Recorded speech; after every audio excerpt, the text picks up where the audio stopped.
So, good morning. Thank you all for coming here early on a Saturday morning. The title of this panel is, Should an Intersectional Analysis of Oppression Include Exploitation of Non-Human Animals? I'm going to be moderating the panel. My name is Elena Cohen. I'm an attorney and doctoral candidate and animal rights activist, and I'm the current president of the New York City chapter of the National Lawyers Guild.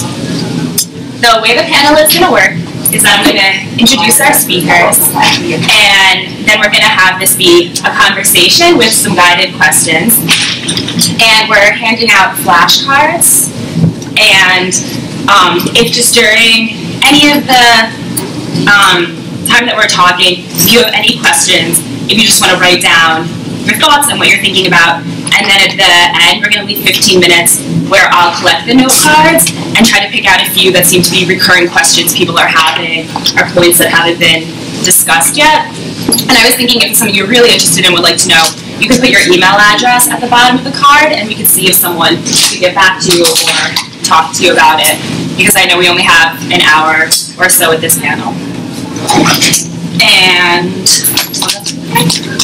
so, yeah, just if you want to pass out any flashcards. And then you said too, we're going to just write any questions you have on the flashcards. We're going to collect them at the end and answer questions that way. So our speakers today is we have Professor Angela P. Harris, who teaches at UC Davis School of Law. She writes widely in the field of critical legal theory, examining how law sometimes reinforces and sometimes challenges subordination on the basis of race, gender, sexuality, class, and other dimensions of power and identity. Most recently, she has begun to apply these insights to the fields of environmental and food justice. We have Bina Ahmad, who's a social justice activist, human and animal rights attorney, and works at New York Legal Aid. She has worked with PETA, CCR, and Human Rights Watch. She's an active member of the NLG's Muslim Defense Project and a founding member of the Animal Rights Activism Committee and the New York Tupac chapter, and is currently an NLG National Vice President. We have Wayne Hsiung, who's an attorney, founding organizer of Direct Action Everywhere, and coordinator for Animal Liberationists of Color. He was a lead organizer of the Earthlings March that mobilized thousands of activists in 41 cities in 17 countries, and has served as a law professor at Northwestern, and has organized for social justice issues since 1999. So the way that I was thinking about this panel and continue is that I'm going to ask our speakers a few questions and try to get, hopefully, towards a resolution and some further insights on our panel topic of should and how an intersectional analysis of oppression can include the exploitation of non-human animals. And the first thing I wanted to ask about is, what do you all see as the tension in your work or as activists and communities in trying to discuss animal rights within a broader framework of oppression? Angela, I know you write widely upon this, if you don't mind beginning. Sure. So can you hear me back there? Great. So I just wanted to thank you all for coming, and thank you for inviting me here. I am kind of the I don't teach animal rights. I teach critical race theory and, as Elena mentioned, food justice and environmental justice. So I defer like the more specific questions to these guys who know more than I do. But I'm really interested in this problem of systems of oppression, and the problem that sometimes occurs, which I see with animal rights as well, is establishing this kind of narrative where I would call it animals are the new black. And it's this story that says, you know, we're in this kind of circle and we're struggling for the recognition of animal rights, and we establish that by saying, well, you know, we recognize that black people, for example, are now humans, and so now we should build on that and say that animals are kind of the new unrecognized group that we need to recognize. And it makes sense to some extent to single out black people in that way because of the abolitionist movement, because of the United States sort of recognition that slavery is wrong. But the problem with that is that it really misrecognizes the truth of social movements, that these struggles for rights are never over. So the establishment of black people as formally having legal rights hasn't gotten rid of racism, hasn't gotten rid of subordination. And so this sort of comfortable liberal narrative that we have recognized that these other groups have rights, and now we should recognize that animals have rights, really misrepresents the fact that these struggles for rights are not linear, that the struggle is really intertwined and rights are never guaranteed. So one of the problems, I think, of fitting animal rights into this into the pantheon of rights for which we mean to struggle is the fact that all of these rights are interdependent. I'll just leave it there right now. Bina or Wayne, do you add anything? Sure, I could just say, as a Chinese activist and I've been doing activism for, I think, a little over 15 years now. First for against capital punishment and for low-income youth, and eventually for animal rights. And one of the most shocking things to me when I first became involved in animal rights was just the fundamental lack of diversity in this movement. And you can walk into the National Animal Rights Conference, and I think the most recent figures are something like 97% of the people are white. And I think part of the reason people often use these extremely provocative stories and sensitive racial metaphors is because they don't actually have an experience of being a person of color, being an immigrant, or being a woman. Like a lot of the public figures in this movement, notwithstanding that I think 60 to 70% of the actual activists are women, in terms of the most significant public figures, the leaders of the movement are still men, primarily, which is problematic too. So, but the reason I'm telling you this is because when I first got started as an animal rights activist, I mean, the first thing that just shook me was the fact that almost everybody was white. The second thing that shook me was just the degree of anti-foreigner and targeting of communities of color, and how the most intense and hostile, even violent rhetoric was reserved towards people who were involved in the dog slaughter in China, killing dolphins and whales in Japan, or fighting dogs in the United States. It's not these big so-called majority practices that the animal rights movement is reserving its hatred for. It's really these so-called minority practices. So I think that creates tension in a lot of ways, but the most obvious way it creates tension is it antagonizes those communities directly. So when people are routinely saying things like, "I wish all the Chinese people in this country died," because they're protesting live animal slaughter in Chinatown, or they're telling Michael Vick that he's a monster and he should be murdered. It's just, do you realize how much of a problem it is that black people are being murdered in this country? Do you really want to add another one? By primarily white movements. So there are these really, really difficult tensions, and trying to resolve them is a hard problem that I've been struggling at for 15 years and don't have good solutions for yet. Yeah, I agree with a lot of what Angela and Wayne said. I think I would add, from my perspective, growing as a Muslim woman of color, there's always that, particularly nowadays, Muslims are so dogged in our country and so hated and so painted as barbarians and terrorists, and that's the main sort of story that you get of Muslims in the media. That when I try to bring animal rights within this framework that of this larger anti-oppression framework against people of color, against Muslims, against sort of marginalized groups, there's this tension where, particularly, there is a lot of meat eating, animal slaughter is part of a religious ritual in Islam. There's a lot of pushback from the Muslim community that, we're already hated by this country, we're already painted as terrorists and animals, that to then, also then critique and turn their own practices against animals is not helping us move forward. But, of course, I'm both, a human rights activist and an animal rights activist, and, I agree with fighting these on a holistic front and fighting these causes on a holistic front. But I do agree with what Wayne is saying, that a lot of the things that are targeted are smaller practices, and they're easier targets and sort of low-hanging fruit and not the larger structure.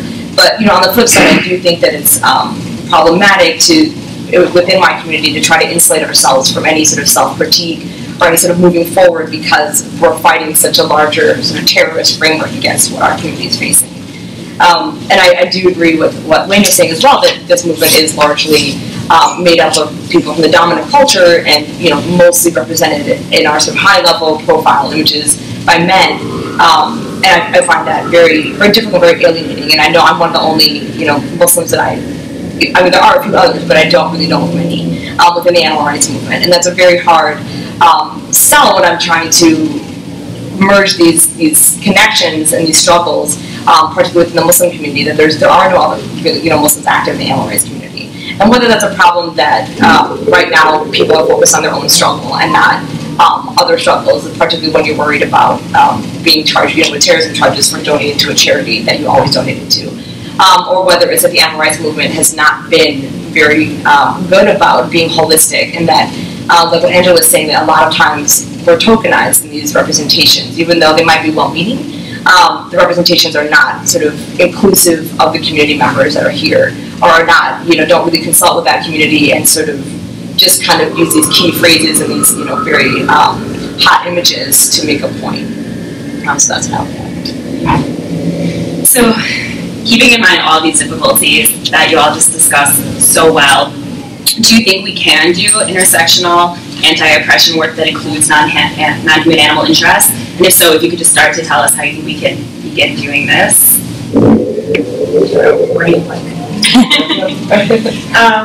Well, I think the answer is yes, that an intersectional analysis is not only a good idea, but it's really essential for any of the oppressions that we face. I think that all of the civil rights movements and anti-subordination movements that we've seen have been held back or crippled by the failure to recognize the many dimensions. So if you're thinking about the civil rights movement on behalf of Black people, that has been held back by a failure to recognize gender and sexuality as part of that.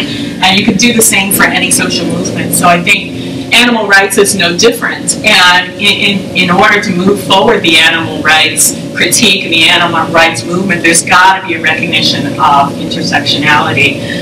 And one way to do that, I think, is to get away from this kind of conventional narrative of first we fight this battle and then we move on to the next one and then we move on to the next one, and recognize that there are joint interests in all of these struggles. And one of those joint interests is against some of the practices of capitalism as we know it that are destroying the entire ecosystem, leading to the death, suffering and death of many living things, including animals and including humans, and that capitalism as we know it is destroying many of the communities that we care about. That's one joint shared interest. Another shared interest is in really undermining this story of we divide the world into beings that count and beings that don't count. Because the categorical line between animals and humans doesn't protect humans, those groups of humans that are vulnerable to being dehumanized at any point. And it only serves, I think, to allow this kind of movement of, at one point we're going to recognize us, and then we can dominate them, whoever them is. So I think there are ways to think about how these interests are intertwined that gets us away from first we win this battle and then we win the next battle and then we're done.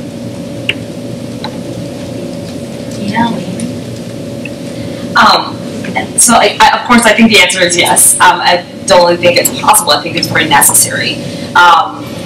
That I think, as Angela was saying, if you just take sort of one struggle linear, when we solve this one, then we'll solve the next one, and we'll liberate these people. And I mean, one, as Angela mentioned in her first comment, that these struggles are not over for anyone. It's not that, you can show an image of the civil rights movement and, listen to the lunch counter, things are all great and fine, and we have a Black president, so halas, it's all done, and we're all, okay, we move on to the next group. But this holistic approach is necessary because all these things are still happening. And from a legal, and bringing in like the sort of the Muslim, the targeting of Muslims with the terrorism rhetoric, I think these connections are also being made for us, whether we want them to be or not. With the terrorism rhetoric, and as Muslims, it's also been used with who a lot of us are friends with, journalist Will Potter, is called the Green Scare, targeting of environmental and animal rights activists under the terrorism rhetoric. And there are many lawyers and people in the room who have been targeted by this this larger wave and this new wave of terrorism prosecutions. And it's easy for the powers that be to make these connections for us, partly because I think that these groups are being targeted not only because they're either political dissidents or easy targets, but because there's a larger monetary incentive and a lot of political agenda for targeting these groups. Whether it's you need to justify wars in Muslim countries abroad and overthrowing entire countries and taking over them because they're barbarians and they're all full of terrorists. And really, the justification is for a war machine to fund this larger military-industrial complex that we have. And then if you look at the animal rights and environmental rights activists and targeting of them under the terrorism rhetoric, is they also challenge our money-making scheme. I mean, if you're going against some of the largest and most powerful corporations in the world, when you're challenging, agribusiness and you're challenging scientific research and you're challenging this larger capitalist structure that we have, it's a very quick and surefire way to dismantle these communities and make targeting easy when you call them terrorism. It's, people think when there's smoke, there's fire. And no judge, as many attorneys in the room can probably attest to, wants to be the judge who's going to acquit or go easy on a terrorism suspect. I mean, when you're federally charged with a terrorism crime, you're almost guaranteed to do significant number of years in prison, whether you're targeted as a Muslim under the terrorism rhetoric or an animal rights activist or environmental activist. And so I think that whether we even make these connections, those connections are already being made. And a lot of these people are housed in the same facilities. I'm sure many people in the room know about CMUs, the communication management units, are basically made, it was formed by the BOP in 2006, basically formed for political prisoners to limit their speech. I mean, the name says it itself. They manage their communication, manage the way they can talk, and spread their message while they're incarcerated, even more so than people incarcerated in other federal and state prisons. So I think that this struggle and making this a holistic anti-oppression framework is necessary for all of us to move forward and to challenge all the structures and the way that they target us commonly. But I also think it's being done for us. I think it's easy to see with the way that these prosecutions have taken place. So I think on a very basic level, psychologists have found that the process mentally and cognitively that we go through to engage in racism, sexism, transphobia, or homophobia is exactly the process that people go through to antagonize animals. Right? It's you identify the other, you identify some category that makes this being different from me, that leads you to suppress your empathy for them, and then it triggers or justifies some sort of animosity, including violence. And there's this beautiful and powerful study done by a Stanford psychologist showing that the animalization of people of color isn't just historical and rhetorical device for oppressing people of color, but it actually still continues to operate in people's minds. That when you trigger in people's minds images of animals and degrading thoughts about animals, it actually activates the racial animosity. When they're thinking about animals, they're more likely to be supportive of violent acts against people of color and violent retribution against other communities and foreigners. And so when you see these really, really just basic similarities between these forms of oppression, I think it's hard to not conclude that the solutions are probably fairly similar too. And I think one very recent and public prominent example is Benjamin Netanyahu, shortly before the most recent, I think probably during the most recent, attack on Gaza, described the Palestinians as so-called human animals, right? As if the fact that they're animals justifies us just slaughtering them. This is what we do to animals. And that's not just blatantly racist and horrifically violent, but it's also species too. It's the notion is, if you were an animal, if you were a dog, then I should be entitled to kill you. And I mean, not to constantly criticize the animal rights movement itself, but I think it's perverse how often this rhetoric is even used by people within the animal rights movement. And so, I mean, a lot of people probably know Morrissey, and a lot of you probably like him. I like him too. He's a great singer, and I think he has a lot of great things to say about animals. But one of the things that he said a couple years ago that just blew me away was there's this campaign, a dog meat campaign against the Chinese, and some horrific videos came out of Chinese people abusing dogs. And he said, you can't help but think that the Chinese are a subspecies. And it's just like, that's such a strange thing for an animal rights activist to say, because even if they were a subspecies, which we're not, would that justify our hatred against them? And it's just, but so even within the animal rights movement, I think, and that's such a wonderful example too of how self-defeating that sort of thought process and ideology is. If you're going to kind of use racism to fight speciesism, ultimately you're going to undermine both of those causes. Sorry to any Morrissey fans. Morrissey has a lot of really problematic politics in a lot of areas. Yes. Even he's a great singer. Which I agree with. He is a great singer. Do any of you want to respond to what the others have said now? Or do you want to? I would just observe that I think it's really interesting how, both practices of the state and psychological practices and capitalist practices really form this interconnected unit that promotes domination along all of these different dimensions. And I think that really speaks to this notion of intersectionality having to be part of the answer because it's so clearly part of the problem. Thank you. So what I wanted to move on to, and I think it's particularly relevant for a conference of attorneys and activists, is so what can animal rights activists and supporters do in light of all of this, in light of the pitfalls that we have, in light of how it seems like we do need to have this holistic view of oppression in order to get at speciesism. Where do we go from here? I mean, I can just start by really, I would say really educate yourself about anti-racism and some of the other struggles that we've talked to before feeling confident that you are a good spokesperson for animal rights. Just because, again, the temptation is so great to assume, okay, animals are my issue, so I'm going to learn everything about that, and then I'm ready to go. But I think without really educating yourself about the other forms of oppression, how they work, how they're tied together, it's going to lead to these unfortunate campaigns and positions that are really undermining of the project. Yeah, I mean, I completely agree. And I think educating yourself, challenging yourself, practicing things like step up, step back, checking your own power in the way, even though everyone, no one likes to think that you're engaging in oppressive behaviors, particularly when you're part of anti-oppression struggles, and that's very hard to do. I know it is for all of us, but I think it's really, really important for people to self-check and not rely on others too. People get more defensive, but step up, step back, checking the way that you're taking up space, and whether you're actually doing intersectional work in a meaningful way, not just a way that's, well, this will further this movement, so I'm going to reach out to this community to support animal rights. That it's an actual, genuine, yes, we rise together, we fall together. These things are connected, and these things matter, not just because it's going to further my agenda, but because it actually is part of what we're trying to do. And I think also then, whether it's gentle or not, challenging racism or sexism when you see it in your community. And I was thinking as Angela was talking specifically with, as Wayne had mentioned, with of course, the recent Gaza genocide, a lot of people that didn't know where Zion is in our animal rights community came out.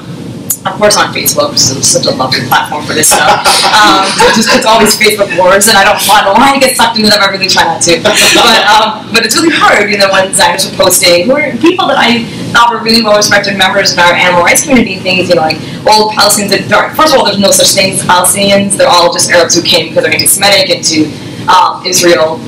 To overthrow the Jewish state, to things like they're barbarians and they just want to drink Jewish blood, and these are things from people who claim that they're leaders in our movement and are actually pretty high-profile people, and it was really, really disheartening and very angry and disgusting to see this. But then it was also really encouraging to see other animal rights actors really take a stand. I don't care that you're a leader in our movement. This is completely appalling, and Zionism is racism. It's not accepted, and so I think really backing up that kind of gently checking each other, but when you see overt racism or people saying such horrible things that support genocide, collectively pushing back on that, whether they're a high-profile figure or not, like Morrissey, or like the people I'm thinking of in New York.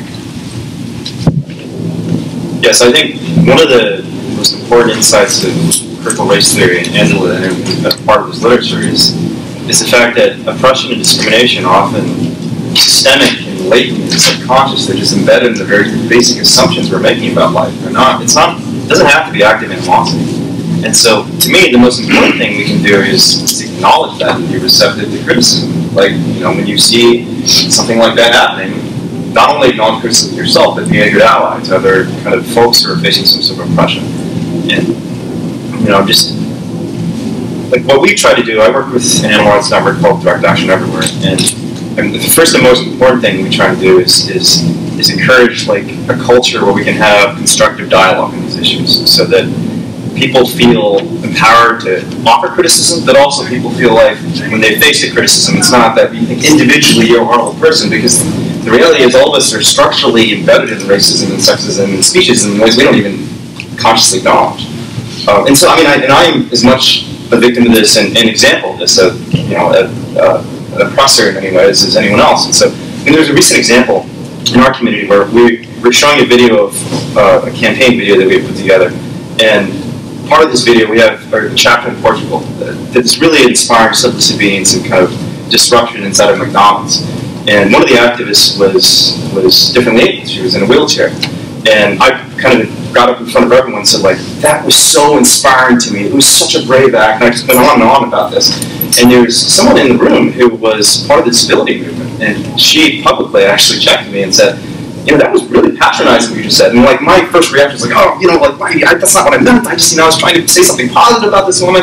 But I didn't react that way publicly because that's definitely not what you should do when you're checked. But I thought about it a little, and more importantly, I reached out to a good friend of mine who does disability advocacy at UCSF and said, like, hey, what do you think about this? And she said, yeah, your friend was totally right. Like, you should not, I mean, and in fact, she had just written an article about the history of nonviolent direct action civil disobedience within disability community, and how many people have done really, really inspiring actions. So it is patronizing to think that someone, just because they're in a wheelchair, can't do these things. They can, and they have.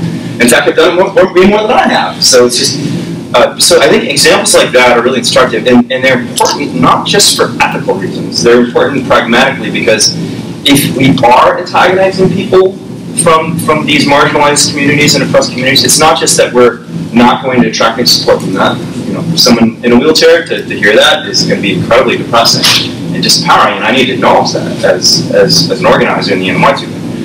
But it's also a broader problem in the American left. You know, it's just the American left, while it still has a lot of work to be done on race issues, on gender issues, on sexuality issues. If there's a difference between the American left and the American right, it's the American left wants to perceive itself as fighting for the little girl, the little guy. You know, like we're not the ones who are in power, we're the ones who are fighting for the oppressed. And to the extent the animal rights movement is replicating those same powerful paradigms in our race politics, in our gender politics, in our immigration politics, it's not just that we can't get standing within communities of color and other marginalized communities, we can't even get standing within white communities that are leftists, right? And so I think there's a common perception of people who are not in the animal rights movement that it's a white, privileged, entitled movement. It's kind of like country club activism for people who don't have anything better to do with their time and have too much money. And honestly, that perception is factually sort of true right now of the animal rights movement. And so, you know, DXC, I mean, you can call it affirmative action, you call it a diversity policy, but we have to do at least as well as the NFL and Coca-Cola.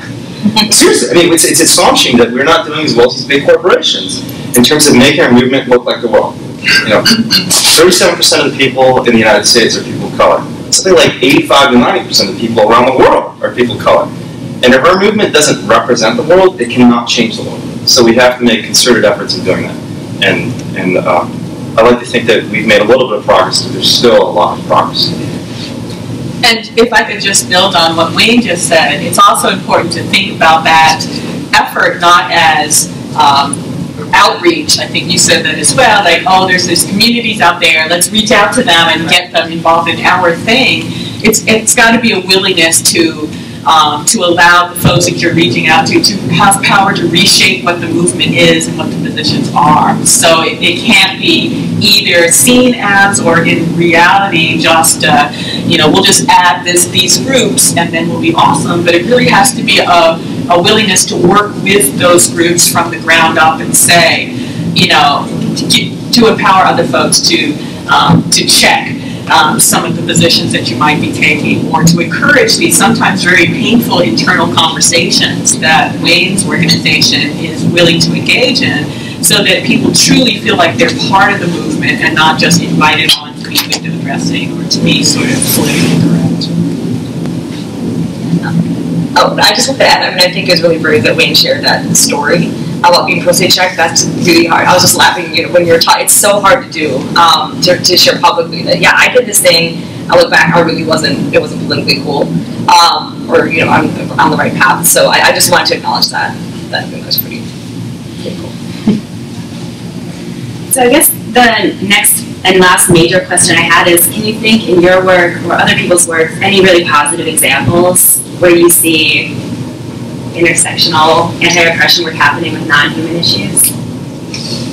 Well, as an academic, one of I was really kind of moved and inspired by Canadian academic Manisha Dekka, by an article that she wrote about the connection between the dehumanization of terrorists and dehumanization of non-human animals. And when the way that she laid out how those two are linked together, and they really are around the ability to draw this line between us and them, human and not human, and then that liberates you to dominate whoever is the them, the not human. When she made those connections, that was really inspiring to me. So I learned a lot from reading that. What was her name? Manisha Dekka, and the last name is spelled D-E-C-K-H-A.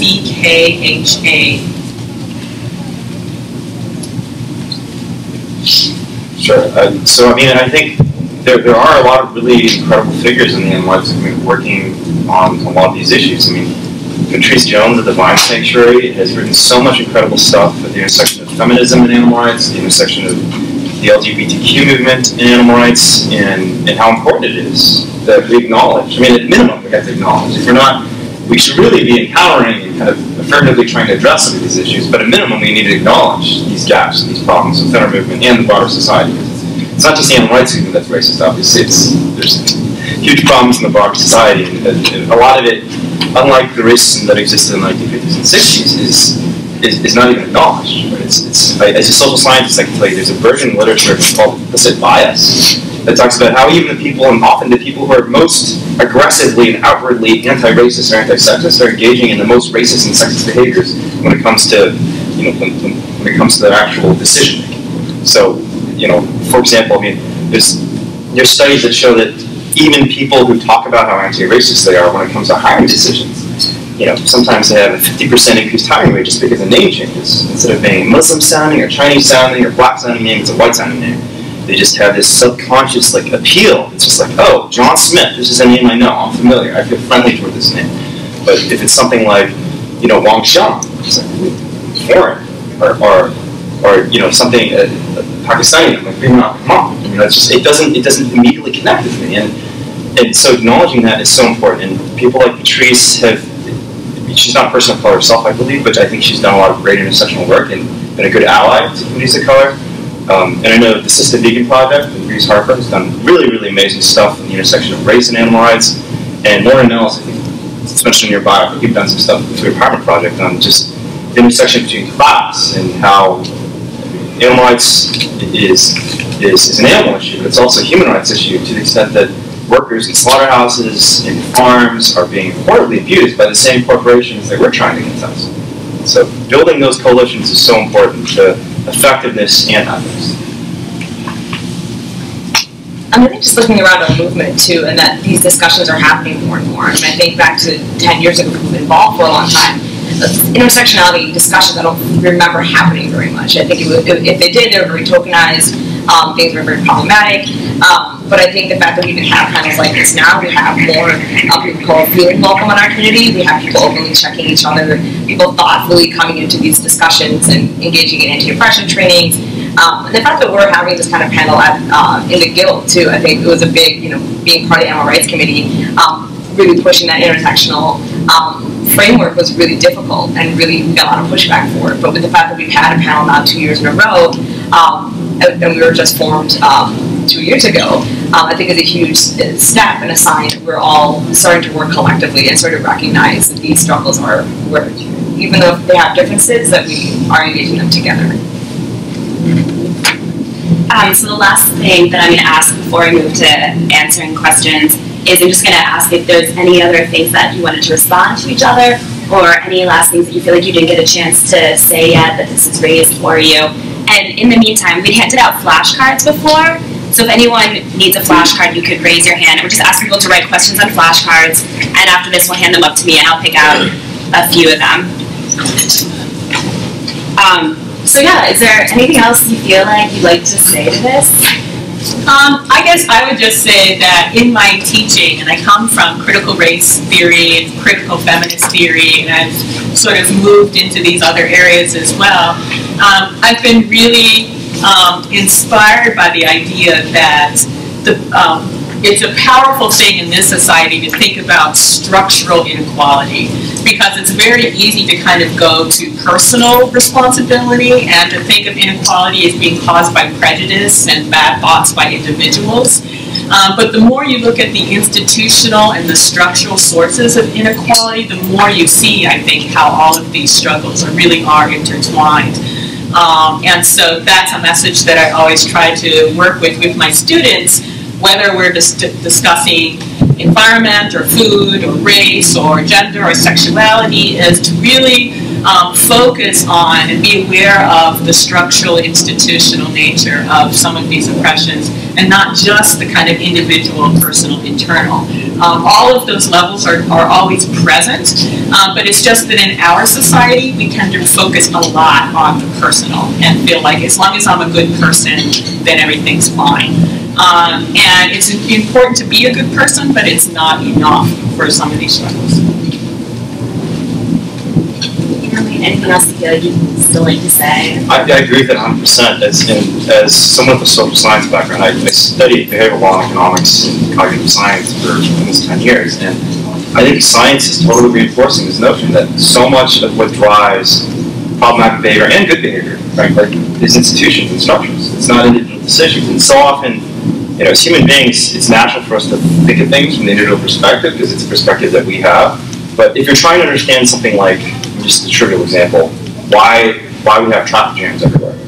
You can try and understand, why did each of those individuals drive today? Like maybe one person drove because they needed to take their kids to daycare, another person drove because they were late to the bus. It's just trying to understand that from the individual perspective is just going to lead you astray. And there's obviously an individual component to all these decisions to drive, but what's really causing the traffic jam is structural components, whether public transportation is available, whether there's a culture where people think that driving is not a good thing, whether people have affordable public transit, and whether we're building highways, or whether we're building train tracks and subways instead.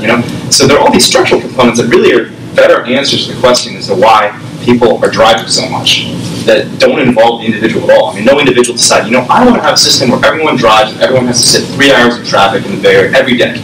No individual made that decision, and in fact, it's not even powerful. Even the powerful people didn't necessarily individually make this decision. It's a matter of these collective interactions that are really, really complicated and hard to untangle, but if we don't try to untangle them, we're not going to come up with any answers. So it's so important to look at that systemic structural perspective.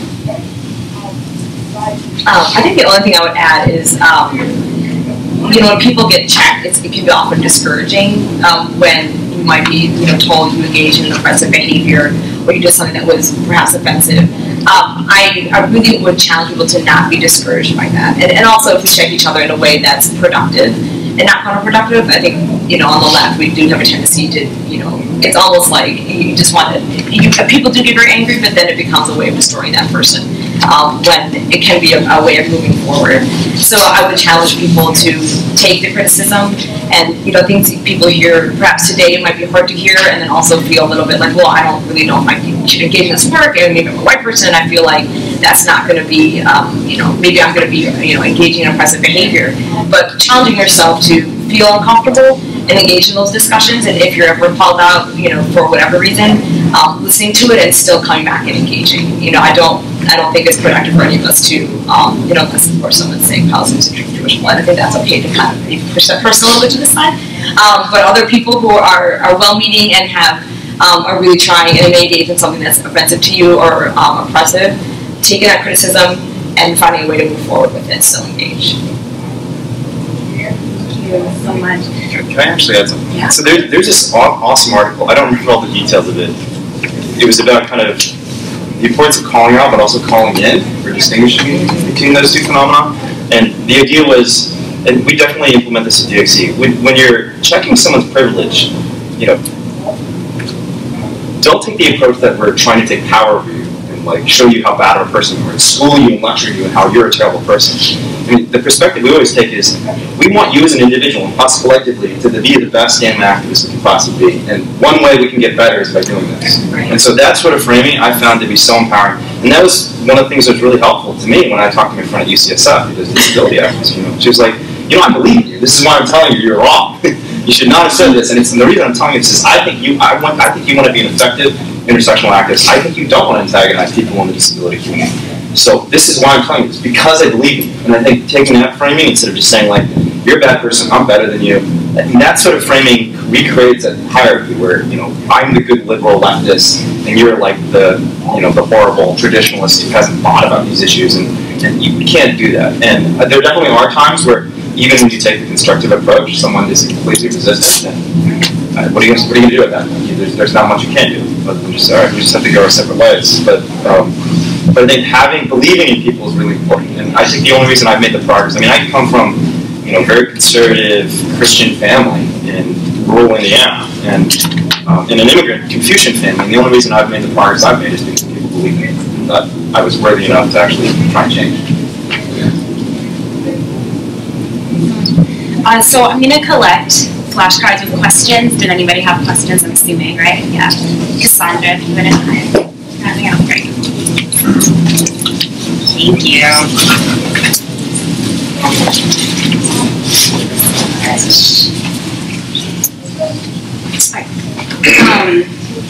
Just grabbing these.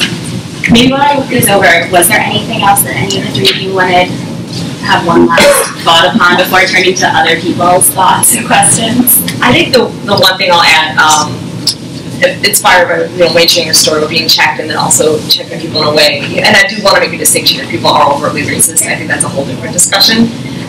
But people who are well-meaning and might engage in behaviors that are not in the best, framework. I've had those experiences too, and I feel defensive, and I think it was much more when I was younger. But I had an experience too where in undergrad, my very first friend transitioned from female to male and identified as male, as transgender, and so I had not been exposed to that community, and so when I encountered my friend was now presenting as male and had changed their name, we were in I think we were actually doing vagina monologues, and I referred to my friend by their previous name, by their birth name, and my friend approached me after and was like, I don't go by that name anymore. I've transitioned, identified as male, I go by this name now. And it was horribly embarrassing, and then of course I felt defensive, like, well, I didn't know, and it's just a reflex that you didn't call your friend by their name that you knew their whole life. But I was, looking back, I'm so appreciative that my friend wasn't like, how transphobic of you, like, fuck you, like, I was so wrong, and it was really wrong with me. But my friend took that as a teaching moment to pull me aside and do it gently and to say, I know you're well-meaning, and you didn't know, whatever. And I think it was really hard for my friend to do and to have that patience, but I think it really allowed me to grow and to be like, okay, I can be checked in a way and sit back and think about it and be like, wow, that was a learning moment, and I'm really, really glad that happened, because I would never want, my reaction at the end of the day was I would never want to hurt someone or engage in oppressive, violent behavior that they are constantly fighting and subjected to. And the fact that I was given that opportunity to learn, now I can be better.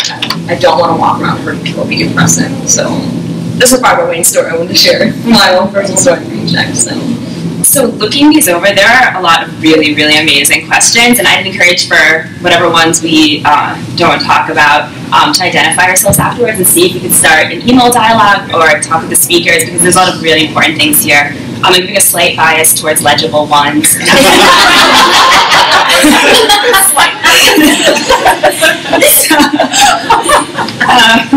It's true though.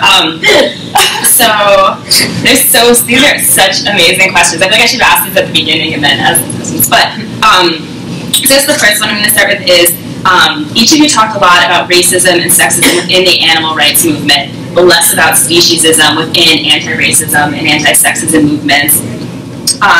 How is the animal rights movement seeking to gain legitimacy in these other social justice movements? And for example, this is like to understand the pushback from the Guild about this panel. So how can we do this in the other way? Sure. So I can speak from my experience with the Muslim community, and especially it's not just animals. I'm a very outspoken female, and so that's not necessarily encouraged in a lot of the circles that I grew up in. And so that was very hard, to push back on that. So I'm sort of used to it now, being the black sheep and pushing back on those things. But animal rights is a very sort of hot button, heated topic. It's very, people, and I think all over the world people consider, obviously food is very cultural. You identify with the food that you grew up with, and you just engage in behaviors. And when it's religious too, at least for Muslims, a lot of Muslims feel like it's their God-given right. Animals are here for us to use. So it's been difficult, but I do feel like I've made some advancements in remembering that it's a labor of love, whereas we can be better and we can do better. And the way that we challenge in the animal rights movement, we can be better, do better, and not be sexist or racist. Within my Muslim community, particularly Muslims who are active politically with what's happening in our community, I think we can be better and do better. We can be better and challenging this this notion that animals are here for us, and that we can abuse them because they're not of our species, and this is a cultural thing that we engage in. Because I've heard those arguments, and being told, that I shouldn't be as outspoken. That's not my role as a woman. I should, and I have been told from not all members. I don't want to be a whole community like that. Obviously, my parents are very okay with being outspoken, but some people are not. This is your role is to really, get married and have kids, and I completely reject that role. So I think that I've seen things change, and I have heard these discussions received in a less hostile way within my Muslim community, partly because maybe people are used to me bringing it up all the time. But I am one of the only ones, so I think it will take time, but I also think that having discussions and gently challenging people within our own communities is something that I'm struggling with and working with, but I do think it's something that I want to keep pushing forward with. That answers the question. Yeah, and in line with this too, another related question with how we can address anti-speciesism and anti-racist and anti-sexist work is another question too of how can we get more people in a room like this and avoid preaching to an animal rights choir? Like, how do we also bring in people in communities that we're not part of? We're doing anti-racist and anti-sexist work to hear about anti-speciesism and or to hear about how this has to be holistic. I just think it's an ongoing struggle to, if you are taking an intersectional approach to oppression, it just creates this responsibility that wherever you are, whatever issue you're working on, to make sure that other issues that are not foregrounded are nevertheless present. And it's really kind of an art of organizing that is never perfect, but when you're in a space that's about racism, to talk about speciesism, when you're in this, and vice versa. And if you're in a feminist space, to talk about animals and to talk about sexuality, and always to make it clear that both in terms of organizing, that all kinds of anti-oppressive work are welcome in each space that you're in, and also to encourage whatever group you're working on, whatever issue is foregrounded, that it is nested in this kind of institutional, intersectional, structural analysis. But it's hard. It's really hard. So I've been doing a speaking tour on the East Coast and just came to Chicago, and one of the scholars whose work I've been describing is this brilliant political scientist named Sidney Tarrow, who has studied social movements his entire life as a scholar. And one of the quotes from one of his best books is that disruption is the strongest weapon of social movements, especially the marginalized ones, because it leverages kind of the power, the very little power that you have, and spreads this issue to a bigger circle of debate.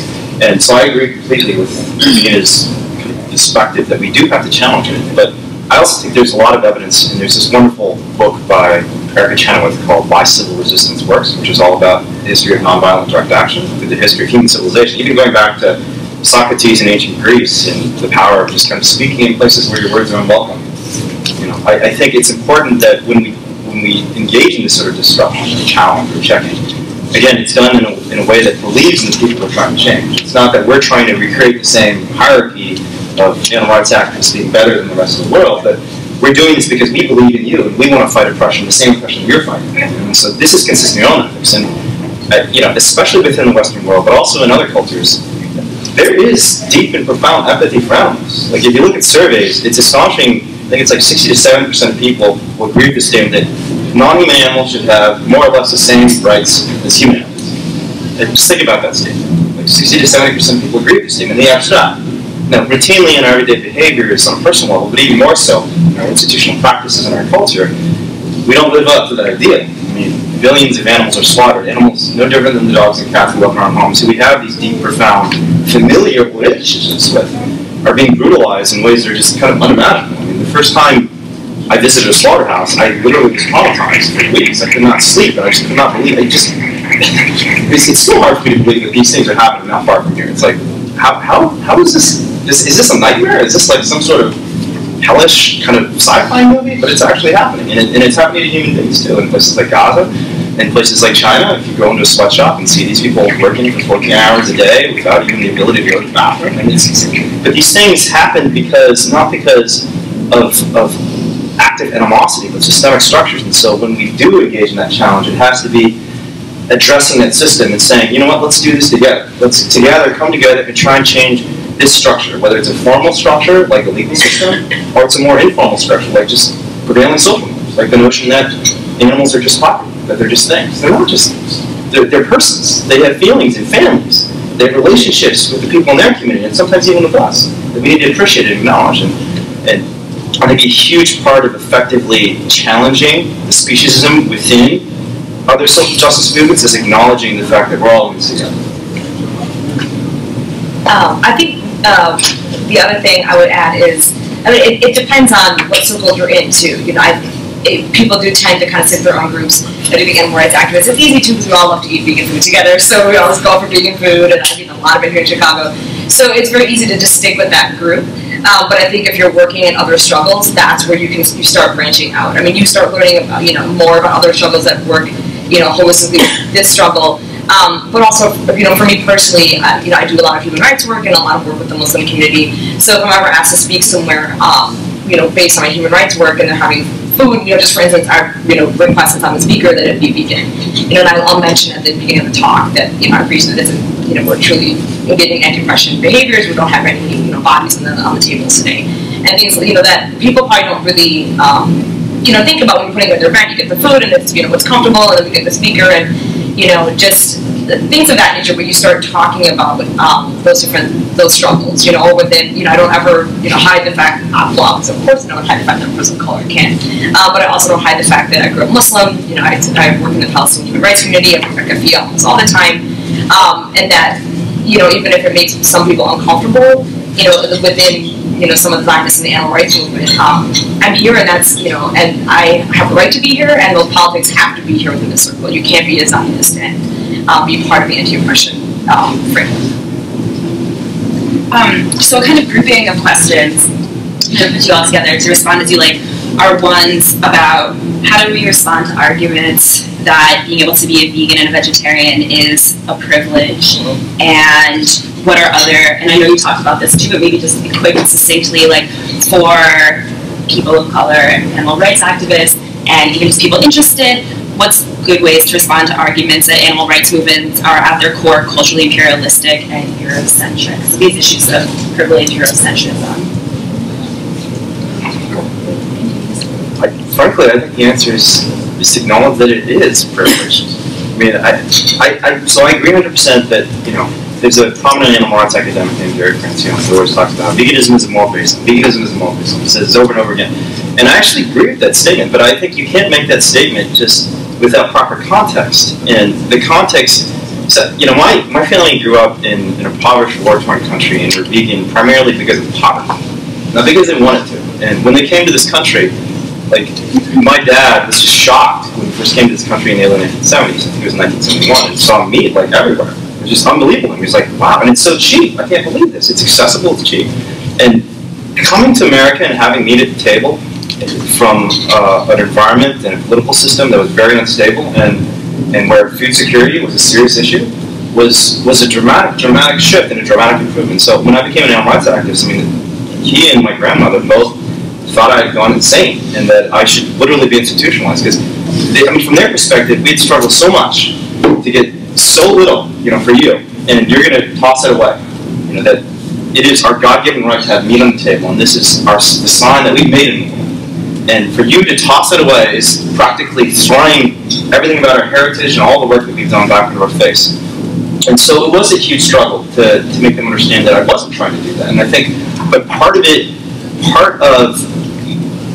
of having a good dialogue with my family on these issues was acknowledging that there were these dynamics in place that made it culturally, economically difficult for them to perceive veganism the same way I was perceiving it as someone who spent most of my time in the United States. So the reality is, eating vegan cupcakes, getting seitan and tofu is not easy for most people in communities like urban areas, and even sometimes in poor rural communities. It's not an easy thing. And so one of the things that we always try to do at Direction of Action Everywhere is, instead of focusing on particular lifestyles or culinary traits, which historically don't really have a great record in terms of social justice, right? Culinary traditions have been used by many religious traditions, and in China, for example, they're, depending on what you eat, you're part of a different class, and it's used as kind of a way to reinforce class oppression. You eat certain things, you're low class. It's interesting because some of the things that we routinely think of as privilege in the United States, like tempeh, are actually foods of the lower classes. In China, it's like tempeh. Oh yeah, you must be one of the poor people. Why would you possibly eat tempeh? But so it's weird how these things are culturally reshaped depending on where you live. But recognizing the fact that framing this thing as just a consumer choice and a lifestyle reinforces the fact that there are certain people who have access to that lifestyle and other people don't. And so what we try to do at DXE is, instead of talking about the lifestyle differences between us and other communities, talk about the commonalities in our shared experiences of violence and oppression. So, I don't care what you're eating, let's talk about violence. And almost everyone in this country, when we talk about violence and cruelty, we talk about animals screaming in pain as their bodies are being ripped to pieces. Everyone disagrees with that. They want, not just disagrees with it, they want to physically intervene. They see these things and they say, why isn't anyone just running up and stopping that? And focusing on that area of commonality and how we jointly can together reshape the entire system so that those things don't happen, to me, is so much more important than just framing it as just, and I thought that veganism is important, it is, but framing it as just a matter of my personal consumer choice. It goes back to all these things we've been talking about, the difference between the structural and individual components to social change. It just ignores that structural systemic component. Did you want to add anything about claims of, privilege or Eurocentrism? Well, we have lots of other amazing questions too. Sure. I don't. I obviously really reject the claim that it's Eurocentric in the sense that I'm South Asian, and for centuries, South Asians did not domesticate animals for food for a very long time. So, and for still to this day, there's a lot of people who, and a lot of it's out of poverty too, are just naturally vegan. It's much cheaper just to eat vegetables than to raise animals for food in third world countries. So I think that I do think that that's a sort of reaction to the faces that we see within the Western animal rights movement, that it is largely white people, but it doesn't acknowledge the fact that it doesn't acknowledge that we as people of color and people who come from third world communities and countries have not engaged in this sort of large-scale agribusiness, and still probably don't in most countries for a very, very long time. And agribusiness and the large-scale slaughter of farm animals happens mostly in this country. So that's one thing. And I do want to acknowledge what Wayne said. We talked about this before too, about our families and that sort of cultural thing about rejecting meat. My family were refugees too, and meat is a delicacy or considered a very high class thing because it's very hard to raise, and particularly if there's water scarcity, you have to have a lot of money privilege to raise animals, to then kill them and to put your grain to the animal, not eat it yourself. So, but I don't think that it's financially necessarily a privileged thing. And I think maybe in this country, it can be because you can go to McDonald's and get a giant meal for $2. But I think, it is the hierarchy of needs that you're hungry today. You don't have the privilege of thinking, well, if I eat McDonald's every day, in 10 years I will have cancer or diabetes. And I think that's something that's a larger sort of food, and I don't think Dr. Angela saying that since she was a lot of food justice issues, and how we shift that, because it's not necessarily that vegans or animal rights activists are being privileged or exclusive. It's that obviously corporations have a lot of money to make in this system, and that McDonald's, the food that we actually eat, is actually very expensive based on the land and the water and the grain we put into it, but it's subsidized by our government. And then, of course, it's very wonderful for pharmaceutical companies to have a very large, poor, underclass of people who need your medication now based on the poison you fed them for years. So I think that's a larger discussion that goes beyond the animal rights movement of food justice, economic justice, and those issues. Yeah, I think what you said is absolutely right on. And I've had similar discussions in my family where my dad just thinks that I'm going to die because I have a vegan diet, and he's just surprised that I haven't died yet. It's eternally shocked. And there's also in the Black community, we talk about living high on the hog. which is a good thing. You know, it means that we can eat like the choicer cuts of meat instead of the chitlins. And so there's this deep kind of cultural investment in being able to eat meat as part of, you know, a sign of liberation within the African American community. And that's also something that is problematic. But, you know, I agree with what both Wayne and Bina have talked about as changing the conversation and broadening the conversation to say, okay, it's true that we have this culinary tradition, but where did that come from? And whose interest does it serve to keep believing that, you know, Kentucky Fried Chicken is our ethnic food? Like, it's not. Some black people generally think, oh, you know, fried chicken, this is cultural food, this is soul food. But understanding, as Bina was talking about, the way in which that kind of highly processed food is killing our communities is something that we need to get out there as well, and to say and to recognize that these traditions, cultural traditions, are shaped through a history of colonialism and oppression, and they shouldn't be clung to without understanding the larger historical context of where they came from and understanding that cultural traditions can shift. The one final thing I'll add, we talked about this on our commute over here to the convention, about what Angela just said, that last part about how it's also it's colonial food. I mean, the things we're taught to that are high class in this country are not actually your traditional ethnic foods. And so, like, KFC is very much not a traditional ethnic food. Just to dispel some myths. But so I don't even think it calls it Kentucky. I think it's KFC. It's not even actually enough. Whatever. But you know, I mean, it's changing that narrative too, and it's also there's a vegan chef, Ayende Howell, in New York City, who talks about this a lot too, and he talks a lot about how, you know, living behind the hog for the black community is really also going back to the foods that slaves were fed and craved from the master's table, and that these were not our traditional foods, and to consider those foods, you know, our desirable ethnic foods, is ignoring a lot of the history of a lot of colonialism and things that we were taught to desire, or whiteness of occupying power, and that's the highest level of living.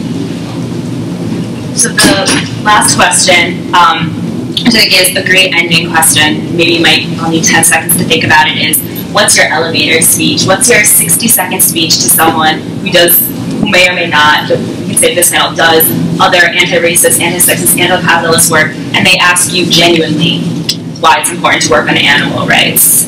Someone who just doesn't know about animal rights. We're not talking about someone hostile here, but someone who.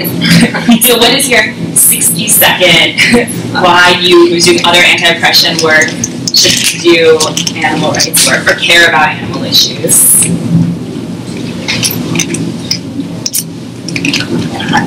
That's a tough one too. This is a really realistic one, right? I know.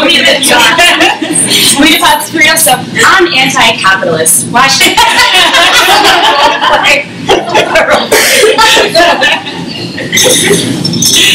I guess with me, it would start with, like, the first 10 seconds would be, well, if you're anti-capitalist, then let's talk about agribusiness, and let's talk about the monopoly structure of agribusiness and how that has disempowered farmers around the world, and how agribusiness has environmental consequences, it has labor consequences, and it has consequences for the bodies of animals, non-human animals and human animals.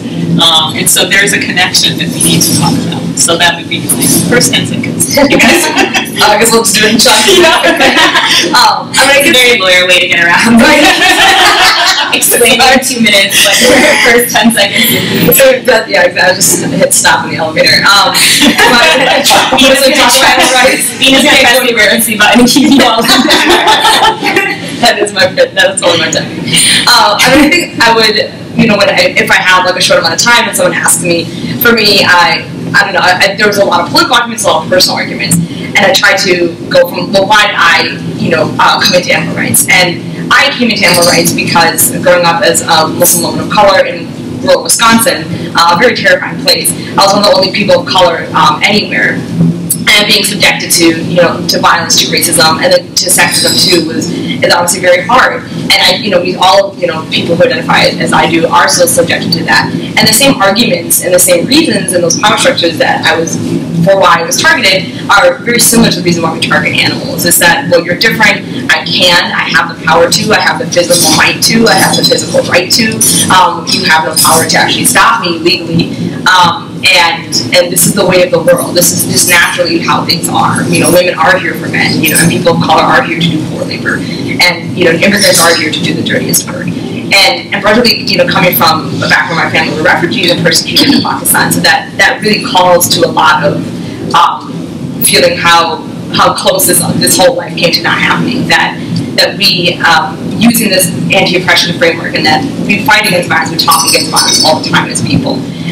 But it shouldn't be because I'm a lawyer or I might be a scientist or because I'm, some of us might be so smart that we should, save them because we're humans. It's because we have an inherent quality in the fact that we have the desire to live, whether we can do calculus or not, or whether we contribute something beautiful to society or not, and have families and feelings and a desire to live our lives the way we want to. That's a little bit hard. So I should have a better answer for this because this is what I do all day. But, I think it's tough to say what the right answer is in any particular context. But if there's one message that I always try and get across, especially to other activists, it's that we're all in this together. We all believe that might does not make right. We all believe that difference does not imply inferiority. We all believe that violence is wrong. And all of us have had interactions with animals where we see into their eyes and we see there's a light on them. These things aren't just things. They're persons. They have yearnings and desires and fears, just as you and I have. And I believe, I always tell people this, I believe that you don't want to hurt animals. You don't want to hurt human animals or non-human animals. And so let's go out there and work together to make sure that doesn't happen anymore. Awesome, thank you. I'm sorry if any of those questions weren't asked. It's my belief that the speakers are very accessible, and I think there are a lot of amazing things we didn't get to discuss. But I want to thank you all so much. I love this conversation. Thank you all so much for being here. I hope we gave everyone tools for going forward. Thank you.